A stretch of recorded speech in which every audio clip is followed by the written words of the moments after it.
So how do you know this needs charging? Well, pretty easy. You just press on it just to turn it on, turn it off.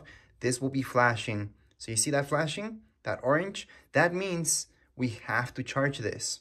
Now, in order to charge our shaver, we just plug this down here below. You will see that this will align, and you plug it like so.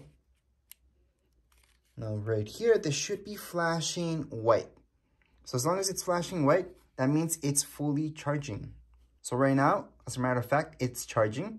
Now, how do you know once it's done charging? Well, it's no longer gonna flash. It's gonna be a steady white light. So those are the basics when it comes down to this shaver right here. Other than that, it's a pretty light shaver. It's actually lighter than the one that I have right now, so that's kind of nice. But at the same time, when they're heavier, usually the battery lasts longer. When they're lighter, the battery doesn't last as long. Although it's nice to have something that's not heavy at all. And design-wise, you always want something that has this curve. Most of them have that, because then it's quite easy to shave. Now, something that I want to highlight is that they tell you in the instructions that you could put water in here to wash this out and wash this as well. So you could put it under your tap, but the unit itself cannot get wet. So that's why when you're washing this, you gotta be very careful. Anyways, as far as this unboxing goes, that's it for this video.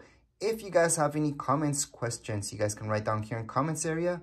Don't forget to subscribe and rate. Thank you.